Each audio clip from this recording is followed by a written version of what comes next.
And here I go again. I'm drinking one, I'm drinking two. I got my heartache medication. A strong dedication to getting over you. Turning me into all that I'll be. What's going on, everyone?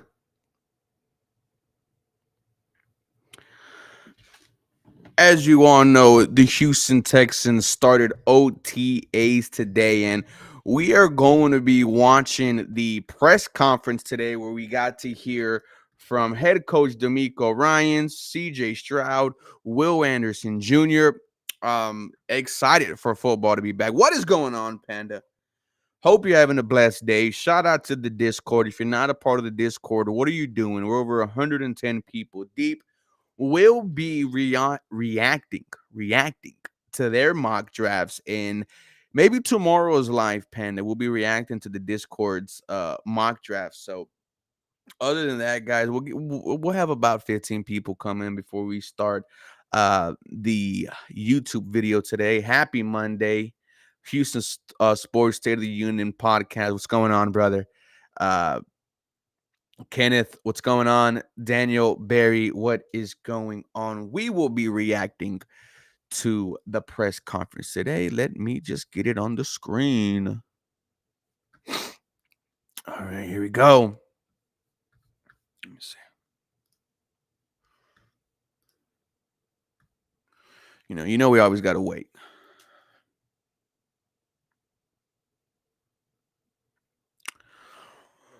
Say it again? Yeah, family's doing great. Wait. Is that a mustache, D'Amico Ryans? Is that a mustache, buddy? Welcome to the mustache gang, fam. Uh, Yesterday was great. It's a great Sunday, being able to go to church and worship and go out and get Sunday Yes, brunch and sir. eat too much. He So. is, he is risen. But yeah, I do. I should be working out with the guys. You guys recently did a new deal for Jalen, and you had talked about how you guys felt about him for years. What do it mean to get that done, to know that he's going to be a Texan long term? Jalen represents everything that you want in a player and a person. He's consistent, hardworking. He's very dedicated to putting the team first and doing whatever it takes for the team to be successful. Uh, and he's been just an outstanding young man to work with. So I'm fired up for Jalen. Jalen was a truly impact player for us. When he was on the field, he was all over the place causing havoc, and we expect to see the same for a long time. So I'm excited for Jalen, happy for him, and it's just I think just a cool example of a guy who puts his head down, works hard, does things the right way, and he's rewarded for it. And that's one beauty of this game, playing in the NFL, what it provides for you and your family. Jalen is representative of everything that you can ask for. What is going on, Forever Warrior? Look, I am excited for Jalen Petrie. Like what head coach D'Amico Ryan says, when you talk about the swarm mentality, that's exactly what Jalen Petrie is. Plays his ass off, and in this new star linebacker nickel role, Jalen Petrie was on fire. My opinion, he was one of the top players for the Texans on the defensive side of the ball, and that was, of course, before his injury, and it was just a peck. I do believe so. I don't know where people get this notion that he's injury prone. I mean, this is his first major injury in his young NFL career. Happy that Jalen Petrie is long term. First days of voluntary workouts like for you as a coach, and what is the message that you really try to instill on the first day? Being that it's our first day of OTAs, we get excited as coaches to have players back in the building. But it's also limited. We can't actually get on the field with the guys. A lot of people would like to, but it's just meetings with our guys. They go out, they work with our strength and conditioning coaches, working in the weight room and also on the field, doing some conditioning. But it's just it's such an energy lifter having everyone back in the building. Just feel the buzz. It's been quiet around here for a while. Kicked the rodeo out, so we're good to go. But it's been quiet for a while around our building, so to have the guys back and them to impact our building. You feel the joy, you feel the connection, new guys, old faces, everybody just coming together. It's a 2025 Texans. That's what's exciting to see how this team will come together. And today is just the beginning of that. You know, I'm pretty, like he said, there was not a lot of energy until today, right? That's when players were reporting in. I bet today felt like, that scene in movies where, the army is, getting to headquarters and they're all getting ready for battle, right? You see Will Anderson Jr., then you see CJ, then you see Stingley, then you see Danielle. It's like, all right, the troops are rallying. We know what's ahead of us, and that is trying to get to places that we have never gone before. A division win, an AFC championship, and dare I say the Lombardi trophy. But so far, love what D'Amico Ryans is saying. Kenneth, I will be glad when the draft gets here. I have no clue who the Houstons will take. It's up in the air. Brandon, what's going on? This draft is going to be chaos. Absolutely, especially when we hear what D'Amico Ryans has to say a little bit later from the tweet I saw. I believe it was, we're not drafting based off of need, but off of BPA. Speaking of the draft, guys, I'll mention this throughout the stream. If you are interested in being a part of a Houston Texans watch party this Thursday, me, Athletically Declined, Dave and Buster's will be doing exactly that. There'll be prizes, there'll be giveaways. It's the Dave and Buster's at the in the Katy area. I'll put the address up later on in the stream, but it's going to be real fun. We already have a lot of Houston Texans content creators who are going to be in the building, like John Hickman from Locked On Texans. We're going to have the group chat, Buried in the Gang, H-Town Rundown and his crew. Shout out to AD. Stressens is going to be in the building. So a lot of big names content-wise for the Houston Texans are going to be there. To today, Coach, I mean, leading up to the draft, excuse me, does it get any stressful knowing that you all have to make the right decisions or feel like you have to make the right decisions on picking the right players that fit the needs of this team? Draft is an exciting time, right? No one really knows how the draft is going to shape out. You don't know who's trading up, who's moving out. So it's an exciting time to add new players to your team. There are a lot of good quality guys to add to our team, and we're excited about that. A lot of great young men coming out in this year's draft. Guys work hard, put themselves in a great position to be drafted, and we take it how it comes. We feel like we're in a good spot as a team, and we want to continue to add young, talented guys who can come in and help us out in any way that they can. I guess kind of a busy off season. Kind of two things happening, getting ready for the draft, start of OTAs. What's the most important thing for the guys to do or know or learn in OTAs this time of year? Most important thing for me, what I asked our guys today in our meeting is just be where your feet are. Right? We have a limited amount of time to be here. Like, let's be where our feet are. Let's be connected. Like, let's talk to our teammates. Let's not walk around with our heads down on our cell phone all the time, eyes up, eating lunch with each other, truly connecting with one another. And we'll improve upon the football, right? It's about you put the right work in, you'll get better at your craft. But let's get better at connecting. Let's get better at the football, coming in with the right attitude, an attitude to learn, attitude to grow. If you come in with that mindset, guys will really maximize these 9 weeks we have here in the offseason. And this is what I'm excited for, right? Because culture was a big emphasis this offseason, which is why Laramie Tunsil is on the Washington Commanders and not here once again, as starting left tackle for the Houston Texans. A culture shift is, I think, what the Texans think they need to get to the next level. So this is one aspect that I am excited to see because it's brand new. Who is going to be the leader in the locker room? Laramie Tunsil was a captain, ladies and gentlemen. So this is one underrated aspect that I am looking forward to seeing. Swarm, like Panda says. What's going on, Fred, my brother? Other than that, guys, let's continue. D'Amico, you mentioned how much of that is the culture now that you have established. And they immediately bring up culture. On the field. How much does the culture actually take over and bring those guys in and making just create that emotion for them the guys to go ahead and pick it up and take it on without y'all being out there on the field? We have a really solid group of guys who've been here. They understand, right, who I am. They understand my mentality, my approach, and what I expect out of guys. So it's not so much of me, so much of messaging of how we do things or what. Those guys can carry along the message, Mm. right? They can follow CJ, follow Will, follow Jalen, follow a lot of guys who've done it the right way. They've seen how I've operated for the past 2 years. So coaches, we don't need to be out there. We know we have really good leadership on our team, guys who do it the right way, guys who bring other guys along, and guys who expect to build a winning culture here. And Mm. so they just follow those guys, they'll fit in just fine. Guys who bring others along. I'm telling you, culture is going to be really big during. Look at the freeze frame of D'Amico, first of all. But it's a big emphasis, man. So I'm excited. I'm excited about this new Houston Texans culture.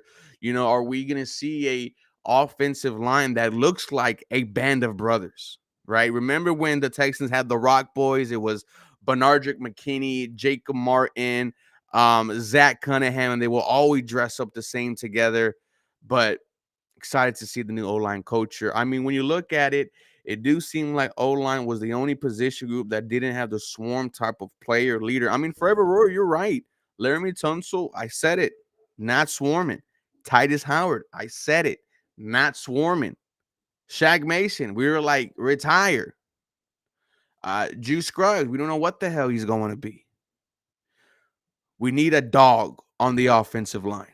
Evaluation process with Nick and the staff, for you specifically, was there any certain position group that stood out throughout the draft that maybe is a little bit deep or that you feel really confident is going to hit the next level?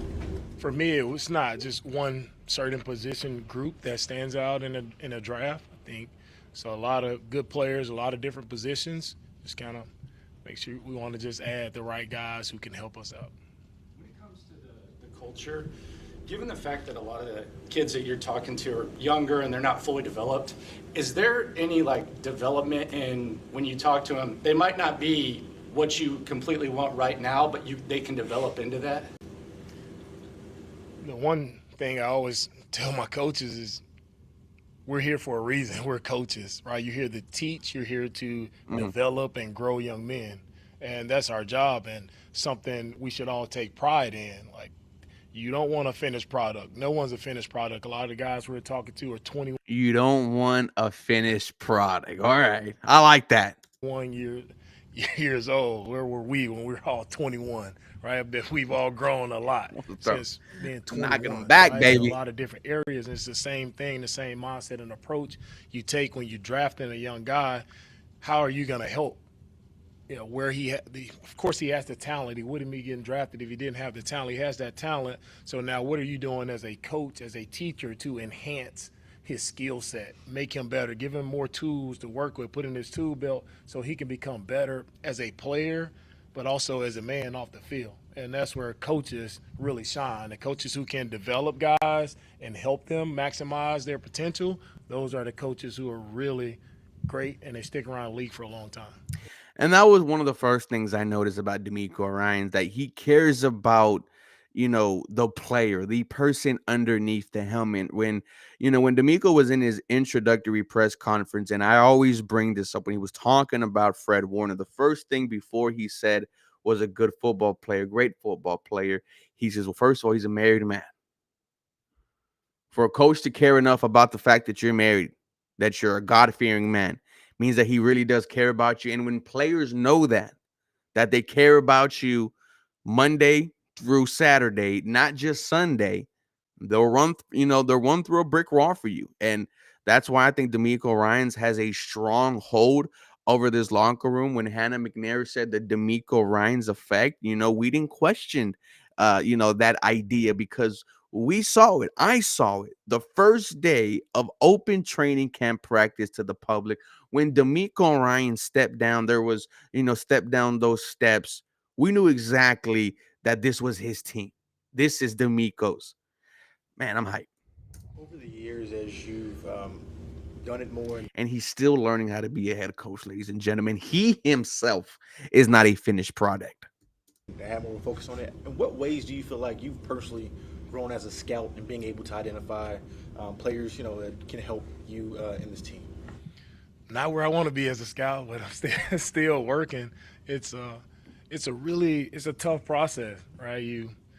And it's time consuming, and it takes a lot of work, right, to really see where a guy is and to see the potential in, first off, what's his role for your team. I think that's always at the forefront of our mind when you're watching a guy. Like, yeah, he's a good player. How does he fit within our team, right? And what will that role be? And how are you going to enhance him once he gets here? So it's, my eye for talent is hopefully I'm getting the right guys in here, talent wise, but also getting the good people, as I've said before. But I wish I could see more Will Andersons. That makes it a lot easier when I see a guy who works as hard as he works and it shows up, on the film and just the person that he is. You see guys that way, that makes it a lot easier to scout. But About Derek Stingley a little bit. You mentioned Jalen, but young guy like that, to see him come and know you're going to have him on that. Really, really pleased with Stingley and what he's done, how he's grown. Talk about that growth and how coaches help guys develop. Stingley is very talented guy coming out of LSU, and to see his game just improve year after year since he's been in the league, that's what it's about. It's about seeing that growth, seeing that development. Coach Dino has done a great job of working with Stingley, and Stingley has done a great job of putting in the work to get better, hone his craft, and then become one of the top corners in this league, where a lot of people don't want to throw to his side because they know if you put it up there, he could probably go take the ball away. So he's earned that. He's earned that respect, and that's what it looks like. That's growth. That's development. That's what excites me as a coach. And when you do it that way, you get a really nice contract. Hopefully he can buy his coach some dinner one day. Coach, you said at the NFL Combine, and then Nick reiterated it last week, that you all don't draft for need. You draft, I guess, best EPA. player available. But how much of the need and the best player available go hand in hand when it's time for you to pick? Great question, Big Sarge. That's always the big talk in the draft, like need, best available.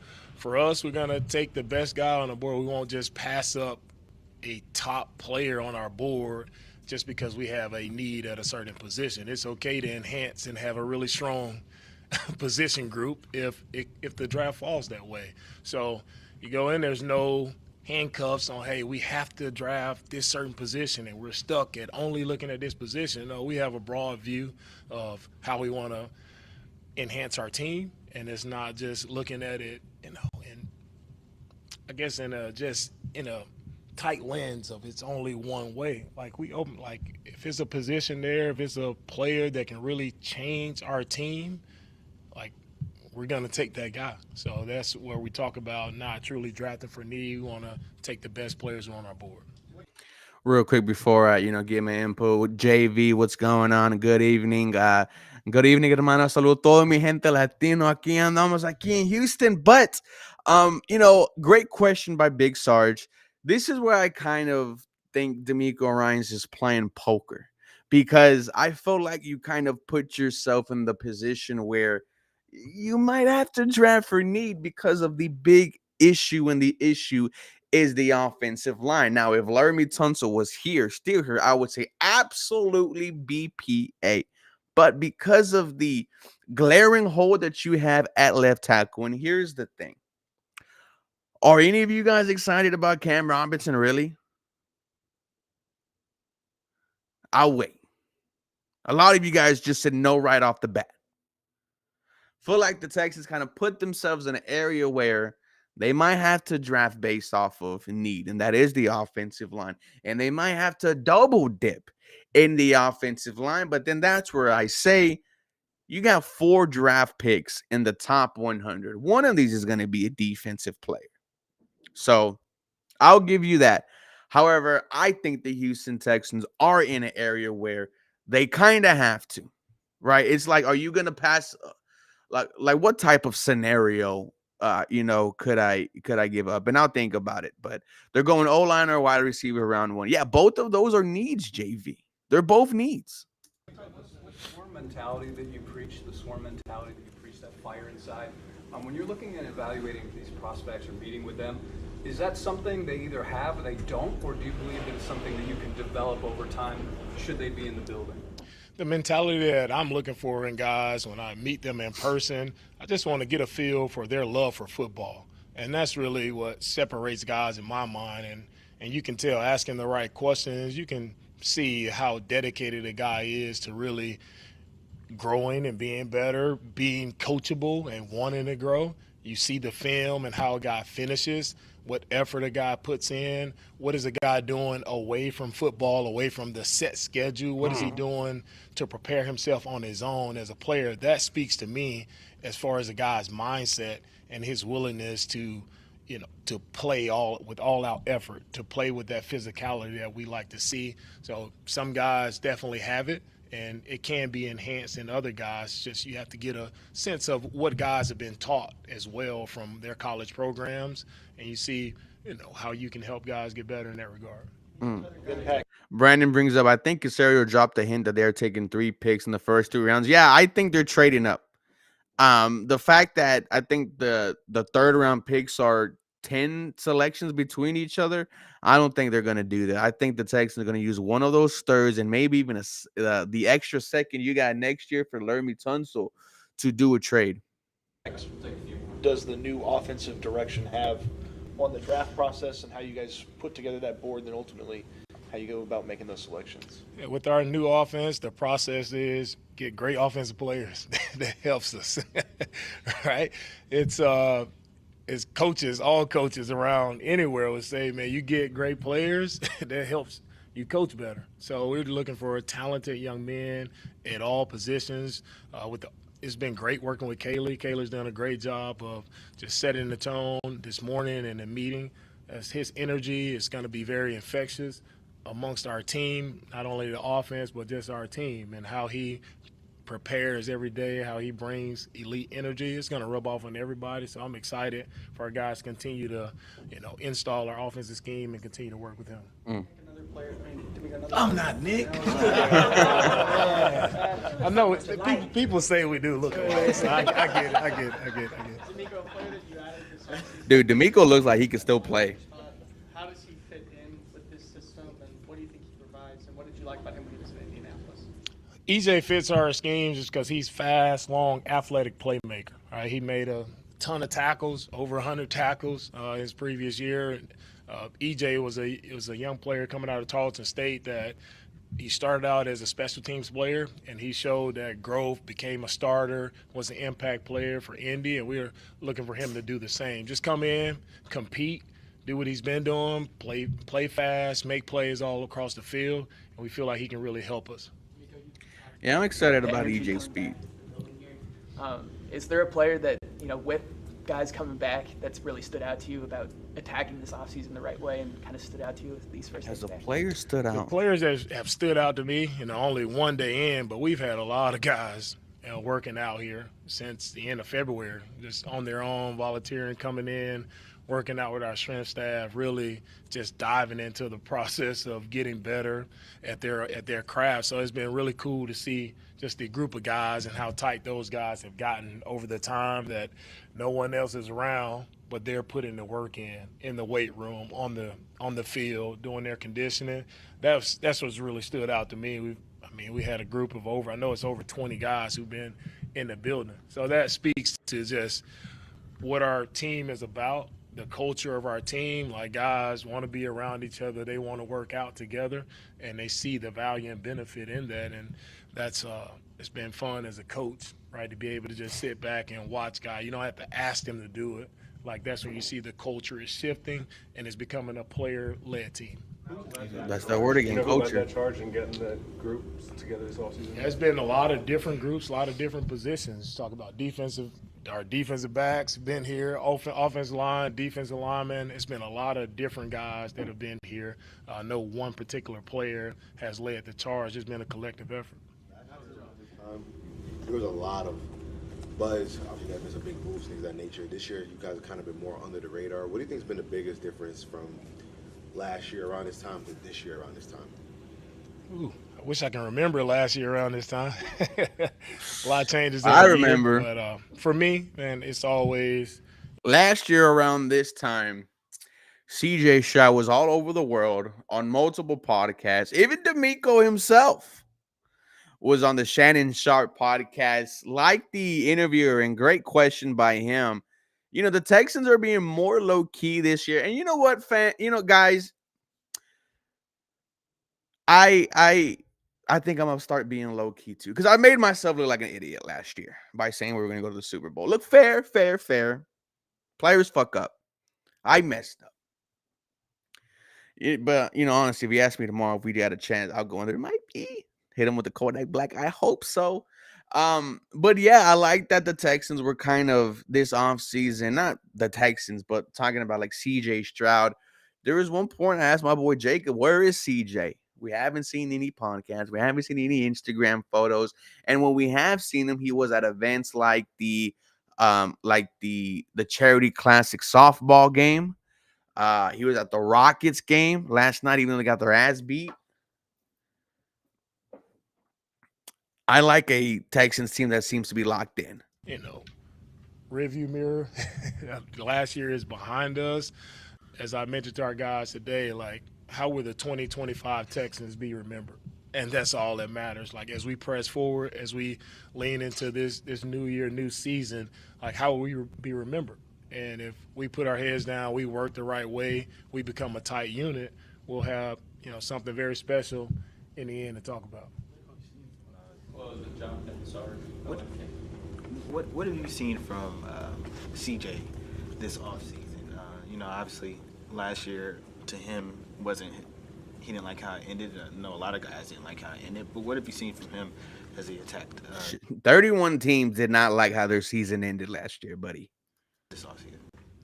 CJ's been working out. He's been dedicated to his craft. He's been putting the work in throughout the offseason. It's what you expect from your leader, from your quarterback. So I'm excited to see how he attacks the next 9 weeks as well, being around all of his teammates.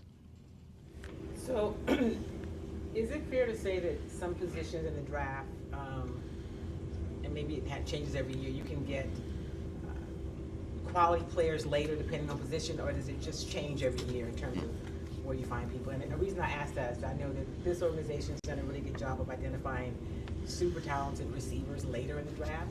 Is that because of just the years that happens? Or are there some positions where you can find those gems later?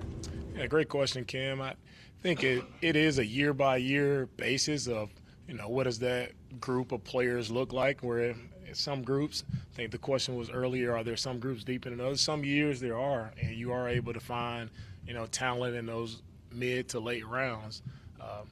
And again, this year you also have to kind of see how the draft board falls, because there are always guys in the draft who you think are going very high, and then you look up in a mid round and you had a guy graded very high and he's still sitting there, and you're like, wow, well, I didn't have this guy graded in this spot, but he's there.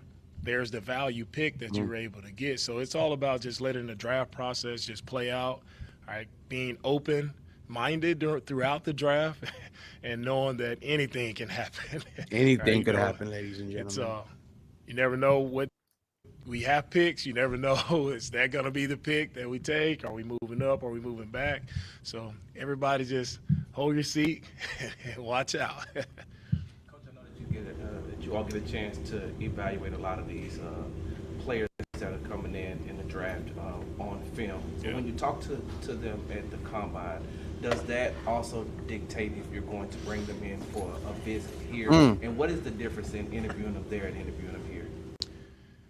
Talking to guys at the combine, we get about 15 to 20 minutes to talk to guys, and that process is very quick.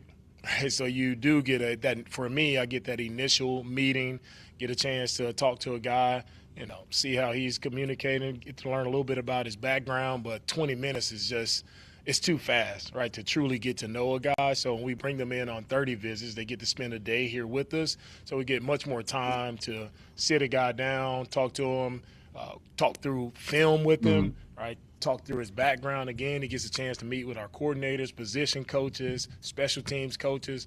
Like, they go through the entire gamut of meeting everyone in the building of who they will interface with on a day-to-day basis when they're here, if we drafted them. So everybody in the building gets a really good feel for the personality and to see if that personality fits in our building.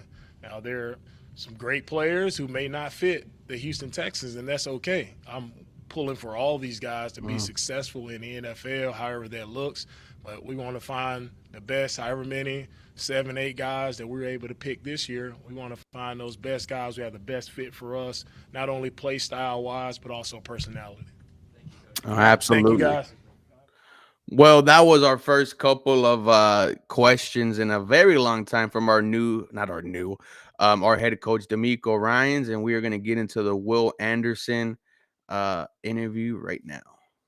Back in the building, man. Got to get right. I'm excited to be back, though.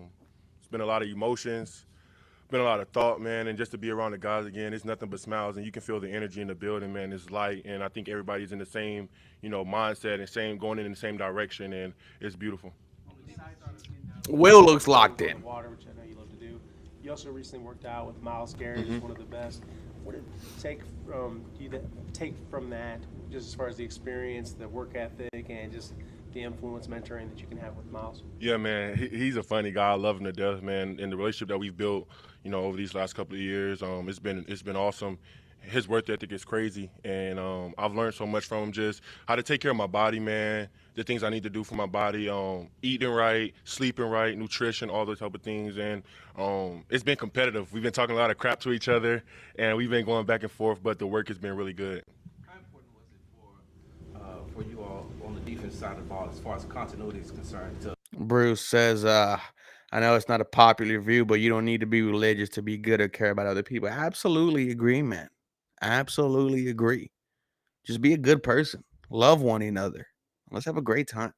Lock up a player like Eric Stingley and Jalen Peter. Yeah, he's getting 26, Yeah, 20 those guys sacks. are cornerstones for our defense, you know what I'm saying? And they bring a lot of juice, a lot of excitement to the defense, and their playmaking abilities, it show up every Sunday, Thursday, whenever we play. And those are guys that we love having in the building, man. And I'm excited to keep rolling with them. I'm excited what they're going to do, man. And, the work don't stop. They're the same guys. No matter how much money they make, they're going to go out there and make plays and make sure that they're making the guys around them, holding them accountable as well and going out there and doing our jobs. Talk about a little bit about your off season. I know you're real introspective. When you took the minute when you thought about last season heading into this season, what did you come up with? Man, my emotions been everywhere. For me, those last 2 playoff games, for me, I'm like, you got to do that every game. You know what I'm saying? That's just been my emotions. And I'm like, bro, going into this division I see for our team, division I see for the defense, is the sky's the limit. If we come out balling like that, nobody can touch us. And it starts now. And it's been nice to see everybody in the locker room, everybody being here, even the vets. And that just shows how much they care about the program and where they want to see the program go. Question for you guys. Would Laramie Tunsil would have showed up today? Yes or no? Don't even type. You already know the answer to that. No. And one guy I got to highlight, I had my highlight with Aziz last year, CJ Gardner, man. Today was my first day meeting him, and he is everything I knew he would be. Competitive, talk smack, and I love it. And we need those type of guys in the locker room that lighten everybody's mood a little bit and show it's fun, man. Football is fun, and he brings that energy. What does he bring to that secondary, though, that can transcend this year into a new level? Yeah, man, that juice. His energy is contagious, and I felt it today while we were running sprints and we were conditioning and stuff like that. He's very competitive, and to play in this defense and to play our style and our brand of ball, you got to be competitive and you got to have a little edge to you, and I think he has all those things. Yeah, right. Roy, you're absolutely right. It does look like Will Anderson Jr. is in mid-season form. You know what, guys? Should we put some money down for the defensive player of the year? I don't know. I'm feeling real nicey. What does EJ Speed bring to the second level of this defense? Yeah, he brings, like you said, everything.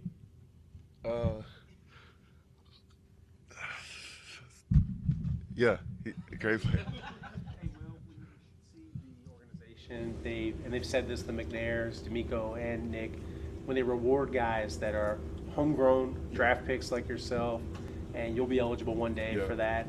What does that mean to you when you say that, hey, they want to keep this thing going, not just make this a 1 year at a time, but try to build something long term here? Yeah, I think that's what you have to have when you want to build something special. You have special guys and special human beings in the front office, and all the work that we put in collectively together. We want to build something special, and that's what I think that's the main focus and the main goal. And like I said, locking up those guys, they are the future. You know what I'm saying? Like, we are the future to be here, and I'm excited to keep seeing where the Texans go and how far we can keep going. And it's a new thing that we're doing here. And Coach said something really good today. He was like, "We can't stop till we get a bull on the ring," and I think that opened everybody's eyes and gave us a new perspective. The energy in the building. We can't you've stop been till we get a bull on the ring.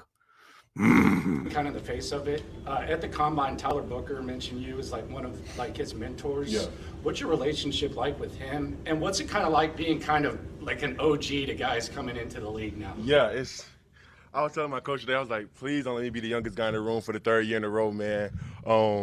Tyler Booker, man, I speak very highly of him, man. Great character guy, but I think he has all the attributes you need to play the offensive line position. He's a mauler. He loves to finish blocks. His leadership skills, his mentality. He wants to be the best, and he's really hard on himself. And I'm kind of the same way, and that's what builds you up. That's what makes who you are. And he has all those things, man. And I can't say enough good things about him, man. And wherever Dude, I think Tyler Booker's the pick at 25. he end up, he's gonna change that team, change that program, and change the offensive line for sure. What have the off-season conversations been like between you and CJ? Whoa. What are you been saying? here these 2 years. The line position and how far we can keep going. And it's a new thing that we're doing here. And Coach said something really good today. He was like, "We can't stop till we get a bull on the ring." And in the room for the third year in a row, man. Tyler Booker, man, I speak very highly of him, man. Great character guy, but I think he has all the attributes you need to play the offensive line position. He's a mauler. He loves to finish blocks. His leadership skills, his mentality. He wants to be the best, and he's really hard on himself. And I'm kind of the same way, and that's what builds you up. That's what makes who you are. And he has all those things, man. And I can't say enough good things about him, man. And wherever he end up, he's gonna change that. Oh, okay. Wherever he ends up. Okay, I missed that part. Change that program and change the offensive line for sure. What have the off-season conversations been like between you and CJ, knowing that you all, been here these 2 years, coming into year 3? Yeah, man. It's really just been more faith-based. You know what I'm saying? Making sure that our mentals are good more than anything. Last year, going into year 2, you get a lot of noise, a lot of people saying a lot of things, and we all just get the time to really just sit back and really just get our minds right and really just chill out and do things that we love to do, man. And he's been traveling doing this thing, and I love that for him, man. And just talking to him, he's in a really good headspace, and he's been here the whole time, working out with us, making sure that everybody's good and stepping into that leadership role even more than before. And I could just see the fire that he has in him, man, and it's just being contagious throughout the whole building. Well, let's talk about that last conversation and meeting the press in Kansas City. I know it was tough. How much of that is that better taste still left? And every so often, does it keep coming back, or does it just it's there, but you hadn't forgot about it, but you had moved on from it? Yeah, I haven't moved on from it at all. I was just talking to my coach about it today.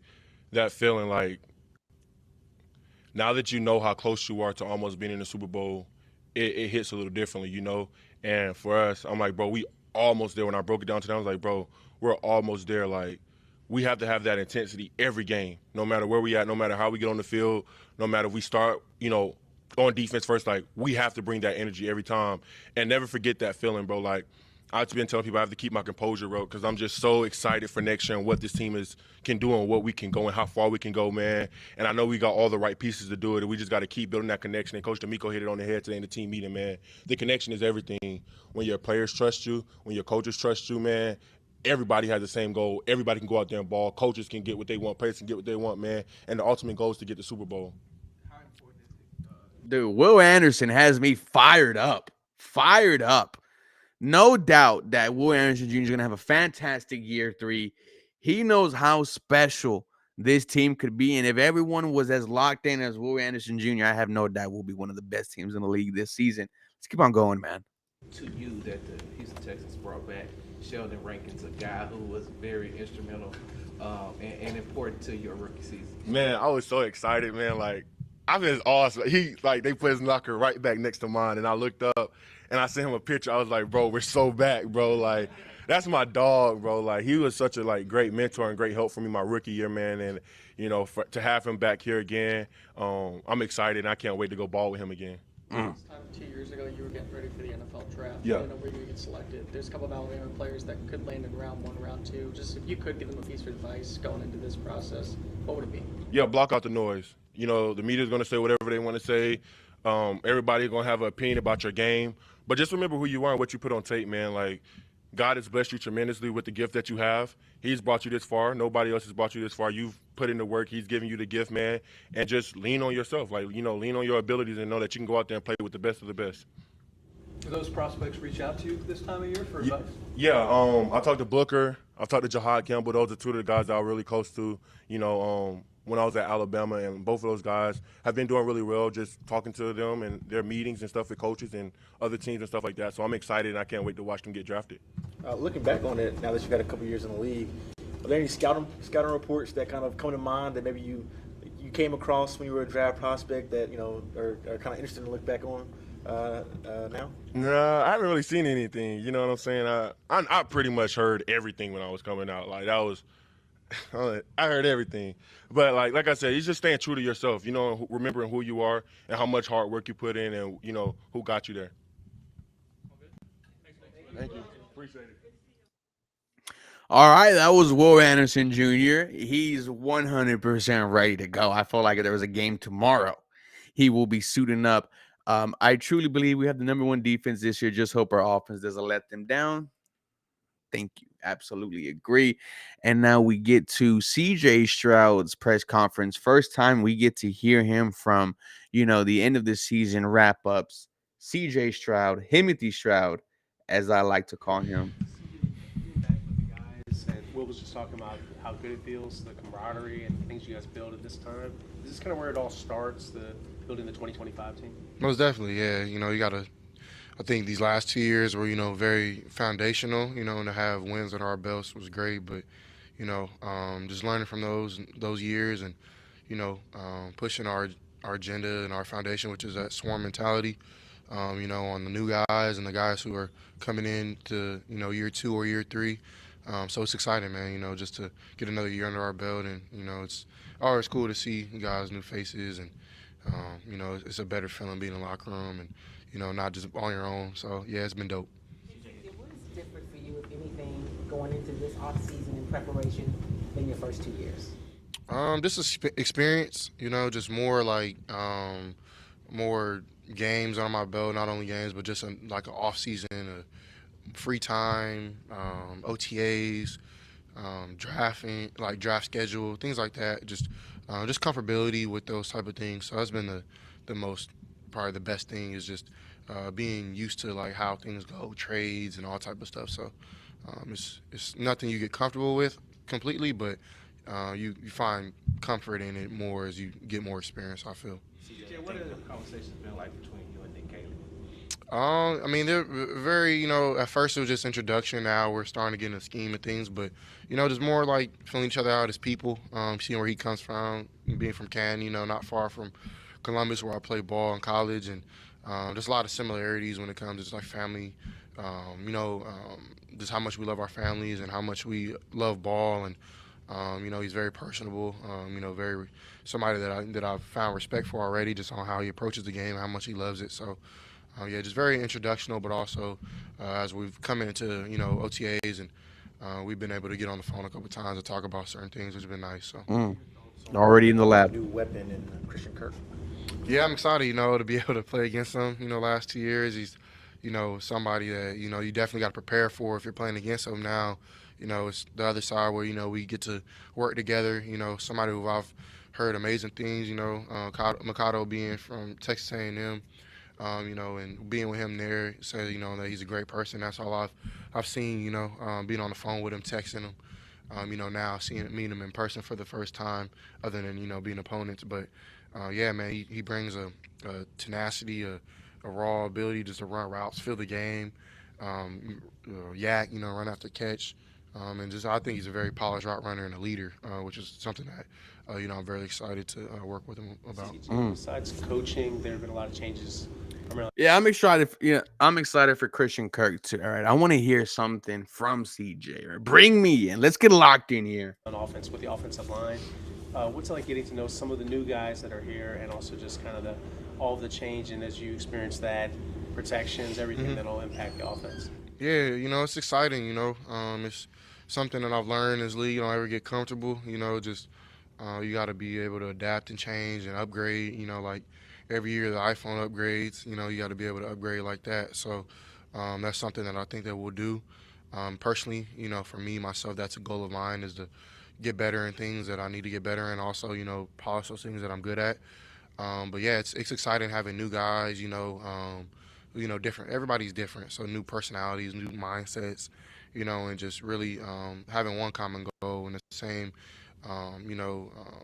goals. I think at the end of the day is what creates that winning program and that winning tenacity that we're all looking for. So, CJ, were you surprised by all the changes up front, and you believe they were needed?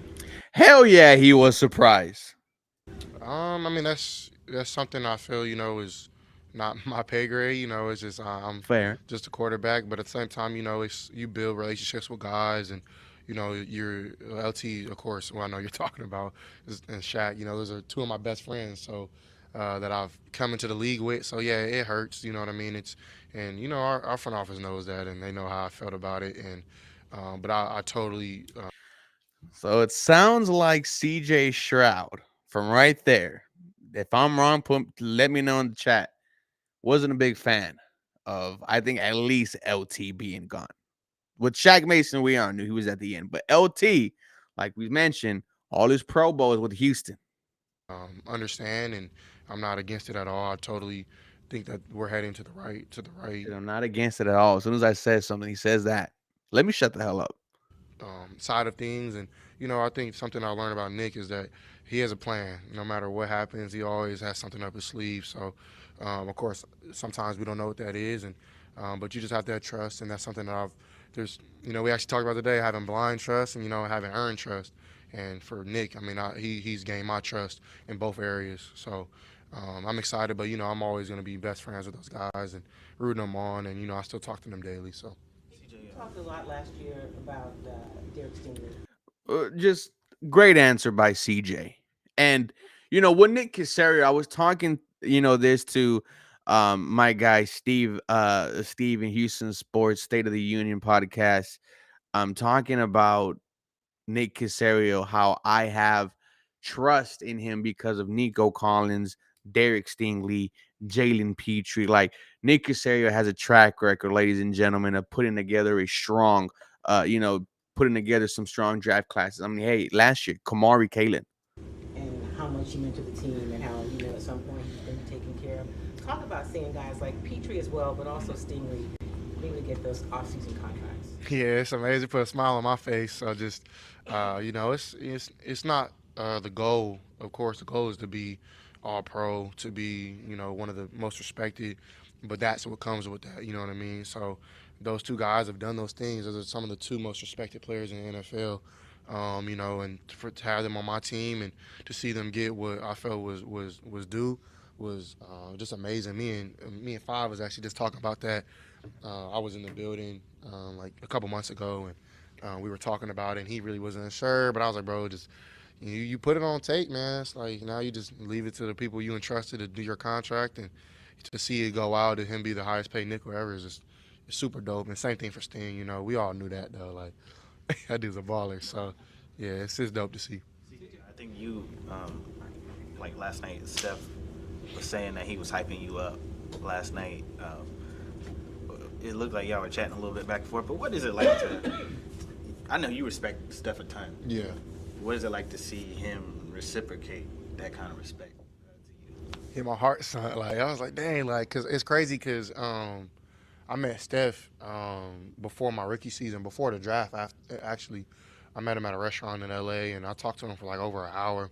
He was just giving me game and just really like pouring into me as probably a vet did him, and just for him to take out that time, it meant a lot. I was actually, me and my brother actually went to a game 7 when they played the Clippers. I think it was his first time like doing this. And I remember I told him that. He was like, bro, it's just for him it was cool. I think for him to hear that too, that like, people just, are in awe of what he does. But for him to even like recognize me or, just to show love was amazing. And it's crazy to just see in person how good he is, just but it's another person, that takes with the talent that God has gave him and is really developed that through training and through skill development and things like that and working on his body. I didn't know he was that like he swole. So like just how he takes care of his body, like all those things that I can tell, he's in the back end of his career, but he's playing as best as he ever has. So it was just dope to kind of just talk to him after the game and for him to like he ran by me and was like talking, but it was just dope and I think I'm definitely trying to get back in the building for sure. Shout out to you, bros. Going into this new offensive system that you're about to go in with Nick Caley, how important is it for you to have Gerard Johnson help you go into the system? Yeah, I think it's very important. Gerard is somebody who is, been with me since my rookie season, but also, known me since I was in high school. I was like 16 years old. So for him to, be here and seeing me in those different lights and those different points in my life, it's been cool. So I think it's be great for him, for him and Nick, because Gerard is specialized in quarterbacks, and I think Nick is going to lean on him a lot in that area, and he's going to give him a lot more responsibility, which I think Gerard is due for, and I think he's going to do great with it. And I told him, man, he's one of the best coaches I've ever worked with, and just the way he thinks, the way he operates, the fact that he played, and really just, just a human being he is. And I'm excited to see him elevate just as a coach and to be, more hands-on is going to be amazing. CJ talking about his future offensive coordinator, Gerard Johnson. Yes, ladies and gentlemen, that is the plan, right? Like CJ just said, Nick Casario always has a plan, and I think this is it right here. Mentoring guys that like from Alabama going into the draft. Is that something that you like doing? There's a lot of Ohio State guys, obviously, and Emeka Egbuka at the Combine had some good things to say about you. What is y'all's relationship like? Yeah, me and Mac, we were very close at O State, and as just time goes on, you stay connected, but it's just different, not being in the same building and stuff. But man, I do. He can call me anytime. That's my brother for life, and I'm super proud of him. Just the man he's become, the man of God first and foremost, and just that leadership that he's brought. And I remember him being like this #1 recruiting receiver coming into our school, and and he came in with just wanting to work. And so I know that he'll do the same thing, coming to the league, and he's going to have no problem adjusting. I think he's going to be a long-time vet, just somebody who's going to make a lot of plays, reliable, going to block, going to do everything that you ask him to do. But first, he's going to be a leader. And I'm just excited to see, him work out, and G. Scott and Trey, all those guys, JT, Jack, all those guys I was there with, to see them, turning the corner on their college careers. And we're developed there. We're bred there. They teach us a bunch. They're hard on us. The main thing that I remember is just Coach Mick, just being super hard on us in the strength in the weight room. But it all pays off in the end. And the same skills that they use at school, like Mick and all those boys, they'll use it in the league, and they'll have no problem adjusting. In terms of leadership and your teammates, and D'Amico talk about that, how you're the leader. Where do you hope to lead this team, and where do you feel like the team is right now? Is obviously we're in the off season, nothing games or anything, but just kind of where you want to take this thing. Yeah, for me, I always believe in just servant leadership, serving in any way I can. And like I told y'all before, my coach in college, Coach Fitch, taught me the most important job, the only job really a quarterback has is to make everybody around him better. And whatever that looks like, that's what I want to do. And it's been nice. Now I feel like I got another year under my belt, more experience, more comfortability with just how the NFL works, how the league works, how the city works, how everything, just being a quote-unquote quarterback in the NFL is, it's something that no one can teach you about. You got to experience it. You got to make mistakes. You got to fail. You got to do good. You got to do bad. And so that's what I plan to do, is just use those experiences to help others and, be a servant to one another to help. It says in the word that iron sharpens iron, so another man sharpens another. So That's what I plan to do. We're in the building yesterday. What was it like? And you look at year one, CJ, the year was spectacular. You took the world by storm. Year two, maybe we had a little too much dip on our chip, myself included. Maybe we were feeling ourselves too much. And, we got knocked down to earth, right? We got hit back to reality. Up there goes gravity. So it's all about locking in now, taking a step forward. Love what I'm hearing so far from CJ. Seeing the city get behind the Rockets as they make this playoff push, and just in general, what kind of stands out when you look at this young Rockets team that had a lot of success Talking about the this year? Rockets. I'm excited to see them, in this game too. But I definitely, just to see, Houston live. Like I remember my first playoff game here, against the Browns was like cracking. It was like turn. It was like that in there. The crowd was just ready just to roll, and it takes time for young guys, and being a young dude. It's a different sport, but it's the same type of environment. It takes a little adjusting. The court look a little different. For us, the field looks different. The stands the lights a little brighter, and it just takes time to get it adjusted. The speed is a little more, and you're playing against some of your childhood favorite players. Like for me, it was going against Miles Garrett and Denzel Ward. It's like, damn, I'm really going against some legends, and I got to bring my A game. And I think for them, they'll slow down. They'll start to make their shots, and for them to only lose by 10, and have a close game pretty much, come back from lose from 20. I know I'm sounding like an NBA coach or something, but for them to like keep it that close and go like I think they were like 4 for like 20 something for shooting, like they'll find their shot in my opinion. I think they'll be fine, and Okay, I think CJ. Jalen's gonna take over, and my man's gonna get warm, and Sengun he nice. So I love the whole team. I love Fred nice. Like I love Jabari. Like they all hard to me. So yeah, I'm excited to watch. CJ, you said that talks with Nick. Sounds like CJ really loves basketball, but just happens to be fucking good at football. It's been really preliminary so far, but just from what you've picked up from him, kind of how do you feel about the offense and how it fits kind of your game going forward? Yeah. I mean, he comes from LA and New England, and he's gonna bring some of that swag over here. So, that kind of is what I'm used to is taking control and being a little more pre-snap.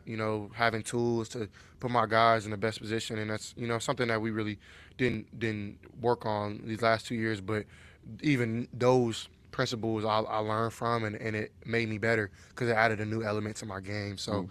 Be able to, just get better and learn from, what he did with, New England and LA will definitely help me because I feel, those are two schemes that I'm, kind of used to in a sense. Like that's kind of what I ran in at Ohio State, what kind of New Orleans does a little bit, and in LA, it's kind of what we ran here these last 2 years. So I'll be able to, put my swag on it and have fun with it. And, he's all about, me taking full ownership and running the show, and that's what I want. So, I'm gonna get what I want, and that's really been really cool just to see that he's like bought into me, and he doesn't really know me well yet. So, he talked about today having blind trust, and I have a lot of trust in him already. Just how he talks and how he presents in the room and things like that is really cool to see. CJ, you were with Bobby your first 2 years coming into the league, and I know that you all were also close. What are some of the things that you've learned from him that you can use further on in your career? Yeah, Bobby's taught me a lot about just like ownership. Taking real ownership on your job and making sure that like you're doing what you need to do, play in and play out. And that's something I think that I got better at as I kept going. Like learning what everybody's doing. He challenged me on that a lot. Motions and different formations and just all the nine. And I think it's just cool just to have, somebody who, came from San Fran and came here and learned more, and to see him open up our second year and to see him try to like learn new things and stuff. It was dope to see. So I'm always gonna be a fan of Bobby Slug, and I think he has a lot of great things that he's done and will do in his career in coaching, and I'm excited to see. So yeah, man, I'm just really appreciative of our time together, and definitely rooting him on. Shout out to Bobby. Is it All right, still Sean. Lakers in 5? You already know it's time. Well, ladies and gentlemen, that was the press conference today from D'Amico Ryans, Will Anderson Jr., CJ Stroud. I mean, my favorite was obviously Will. He looks like he's ready to go. He looks like he's ready to just hunt quarterbacks. And, when you see CJ Stroud, he feels like he's more methodical. Lot of things we still need to work on, ladies and gentlemen, before it is week one against whoever the hell we are going to play. But we will be live tomorrow around the same time. We probably go longer. It's just I'm gonna go watch Sinners, so I'm very excited to see that movie. With that being said, ladies and gentlemen, do not forget live draft watch party on Thursday. Dave and Buster's Katy area. We got John Hickman from Locked On Texans attending. We have the group chat with Barrett attending. ADH Town Rundown. There's going to be a lot of fun things to do. Stressings is going to be there on the pre-show with me. Guys, it's going to be a fun event. I'll see you guys